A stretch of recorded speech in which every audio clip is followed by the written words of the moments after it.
السلام عليكم ورحمة الله. في هذا الفيديو راح أوريكم كيفية رسم هذا المنظر الطبيعي فيه جبال وأشجار ونهر ويدان، وكل هذا بعد الفاصل. وقبل أن نبدأ لا تنسى الإعجاب بالفيديو والاشتراك بالقناة.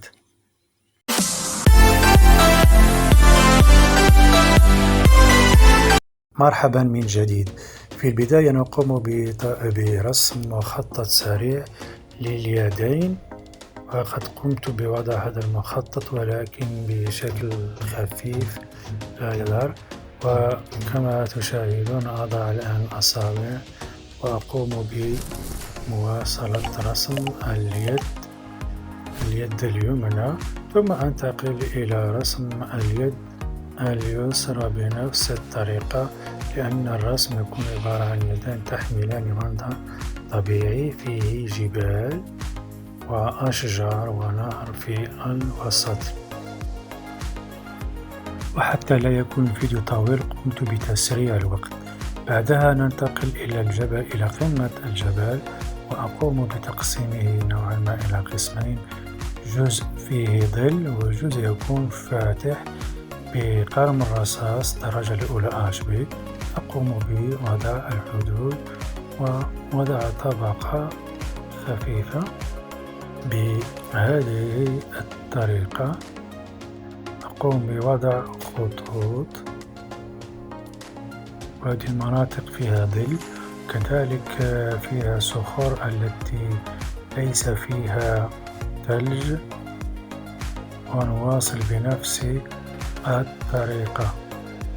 وبعدها أستعمل قلم الدمج لدمج الطبقة الأولى، وأواصل بنفس الطريقة في الأماكن التي وضعت فيها قلم الرصاص في قمة الجبل.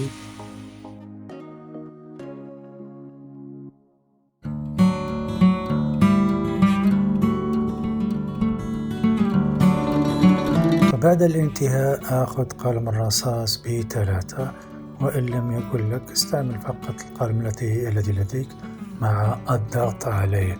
وأقوم بوضع طبقة على الطبقة الأولى، وتكون درجة غامقة نوعا ما، ونواصل بنفس الطريقة.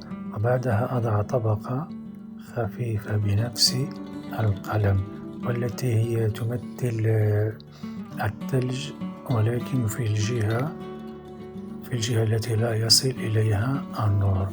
ثم أضع خط للشجرة وأواصل رسم الجبل. الآن آخذ قلم الدمج وأقوم بتسييحه كما تشاهدون لدمج جميع الطبقات، الطبقة الأولى مع الثانية، ولتغطية جميع النقاط البيضاء وحتى لا يكون هناك فراغ. بعدها آخذ القلم الرصاص HB وأقوم برسم النهر وكذلك الأشجار الصغيرة، وأستعمل أيضا قلم الدمج. إذن أواصل رسم الأشجار البعيدة التي تنمو على حافة النهر، وبنفس الطريقة نواصل رسم الأشجار الصغيرة. والآن ننتقل إلى الأشجار التي تنمو في المقدمة، وأضع الخط الأول. في هذا المكان أرسم شجرة كبيرة، أبدأ من القمة ثم أنزل إلى الأسفل، وبعدها شجرة بنفس الطريقة أرسم شجرة ثانية حتى هي كبيرة. أضع الإطار الخارجي ثم أرسم الأغصان والأوراق وبنفس الطريقة.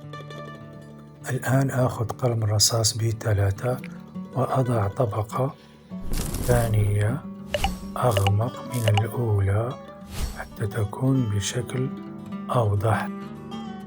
وكامل الأشجار التي رسمتها من قبل أضع عليها طبقة ثانية وتكون بشكل غامق وواضح جدا. وبعدها أواصل رسم الأشجار. الآن آخذ قلم الرصاص هذا ب7، وإن لم يكن لديك أستعمل أي قلم آخر ولكن مع الضغط عليه، وأواصل وضع طبقات داكنة على قمة الجبل وعلى الأشجار، ويكون بشكل جميل كما تشاهدون.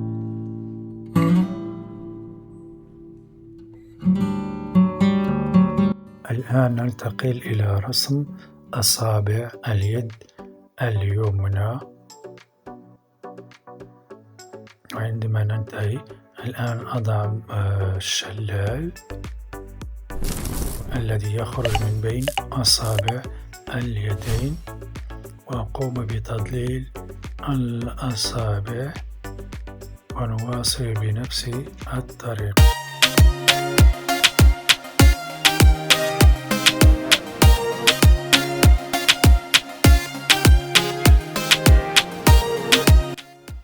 وبعدها أقوم برسم هذه الأزهار وأعين معها الأوراق التابعة لها،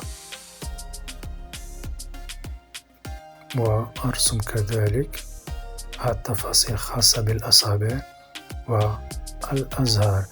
الآن أستعمل قلم الرصاص ب3، ثم أستعمل قلم الدمج وأقوم بدمج جميع الطبقات، وأعود إلى قلم الرصاص ب3 وأضع طبقة داكنة فوق الأولى وأواصل الرسم.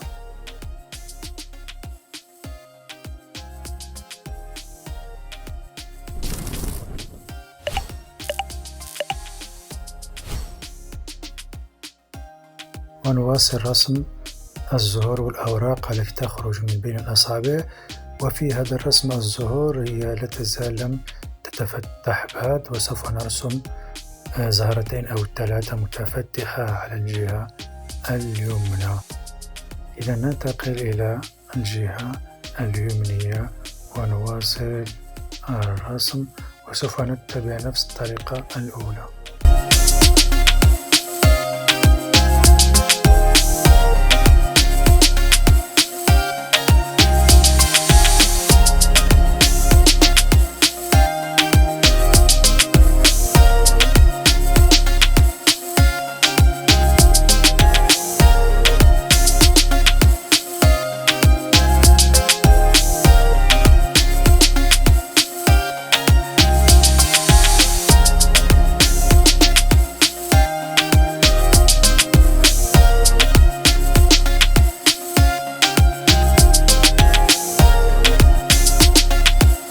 لرسم السحب استعملت إسفنجة ووضعت طبقة خفيفة، وبعدها أستعمل قلم الدمج وأحاول تضليل السحب. كذلك استعملت قلم الرصاص ب3 وأضع طبقة داكنة تحت السحب ليكون لها حجم.